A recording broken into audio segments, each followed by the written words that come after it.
Bien, para hablar el sujeto ante lo otro, hay que plantearse la pregunta de qué es ser sujeto, qué compone el sujeto, cómo se construye el sujeto, para qué ser sujeto, por qué serlo, hacia dónde, cuánto cuesta ser sujeto.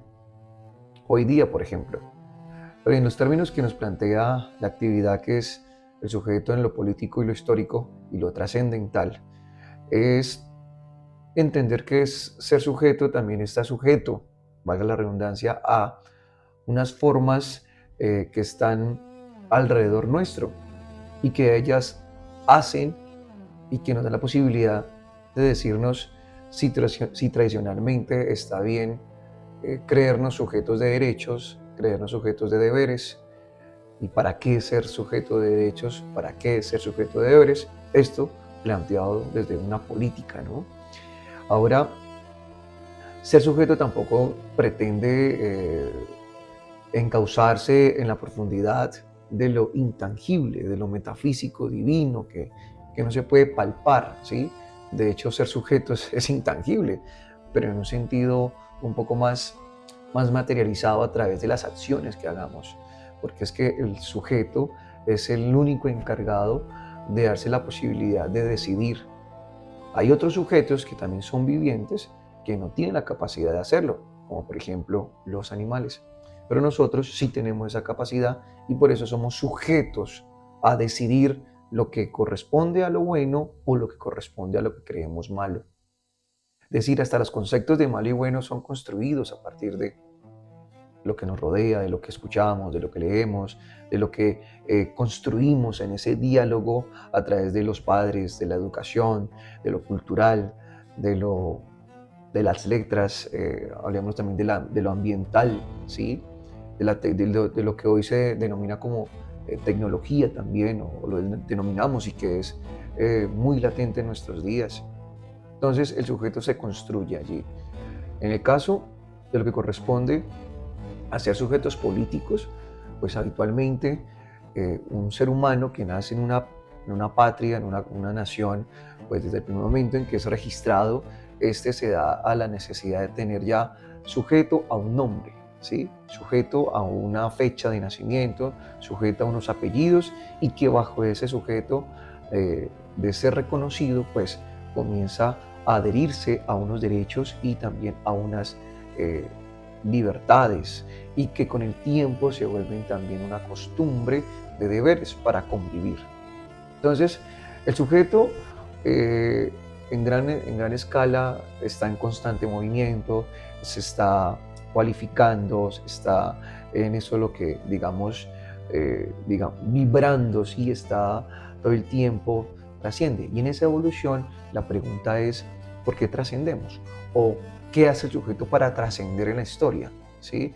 Si comenzamos a ver eventos pasados, el sujeto ha hecho que el mundo, que la humanidad evolucione en algo porque algún sujeto pensó de manera no pasiva, sino más bien activa y también efervescente, eh, hizo que el mundo evolucionara en algo, ya sea en lo cultural, en lo político, en lo de la medicina, por ejemplo, el campo médico, o en su efecto en lo ambiental, también en lo económico. Entonces, los sujetos están también para cambiar el mundo.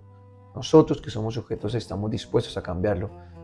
A veces entre esas subjetividades pues están quienes no se atreven a hacerlo, como hay otros que sí se arriesgan a hacer y a pensar distinto, a manifestarse desde su subjetividad que es construida con otras cosas y que también la reflexiona, la interpreta, la analiza y la lleva y arrastra a otros sujetos. Y digo arrastra o convoca o influencia porque el sujeto también tiene esa capacidad de ser eh, sugestivo, de intervenir, de ser captador, de llevar, de conservar a otros con el pensamiento de este sujeto.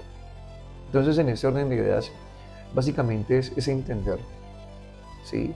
El sujeto tiene muy buenas posibilidades del pasado, de ese sujeto históricos o de los sujetos históricos, para que su presente se transforme, ¿sí?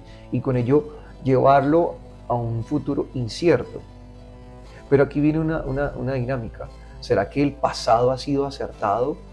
¿Se ha construido de tal forma que obedezca a una transformación del presente per se? A veces se dice por ahí que quien no conoce su historia está condenado a repetirla. Hay veces que las personas dicen, quisiéramos vivir como en el pasado, pero hay muchas dinámicas en el pasado que son muy heterogéneas, que son muy distintas y que no compartimos con otros sujetos y con esos sujetos que tienen otras edades también, que tienen otras formas de, de, de verse frente a los otros sujetos. Entonces, en este orden de ideas hay que entender y estudiar que esos sujetos fueron también el resultado de otros sujetos que se combinaron independientemente de sus pensamientos, que fueran en acuerdo o en desacuerdo, y han hecho que la humanidad continúe y evolucione.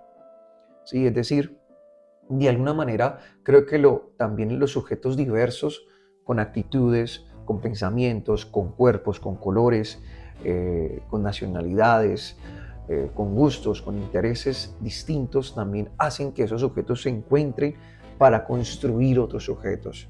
Sujetos que vienen del pasado, sujetos que han sufrido el pasado, que lo han tenido que confrontar con todas sus vicisitudes y que lo han transformado y que lo han transfigurado también para que seamos otros sujetos en este tiempo. Es decir, yo soy sujeto que evoluciona o que ha venido de la evolución de otros sujetos, como nuestros padres, los padres de nuestros padres, o los abuelos, bueno, en fin, toda esa, digamos, ese crecimiento, esa evolución transgeneracional de nuestras familias. Nosotros somos el resultado de otros sujetos que han tenido que manifestarse o resistir o recepcionar o entrar en un estado de resiliencia frente a otras dinámicas sociales que han pasado a través de nuestro tiempo. Entonces, a esto voy. Somos sujetos todo el tiempo que evolucionan, ya concluyendo, trascendemos en el tiempo, porque el pensar, tener esa capacidad de decir nos ha llevado a mantenernos y generar nuevas posibilidades para construir nuestra propia vida con otros sujetos. La pregunta es, ¿qué tan sujetos somos a la hora de ser críticos frente a lo que consumimos, frente a lo que observamos, frente a lo que escuchamos, frente a lo que vivimos o pervivimos en el acto per se?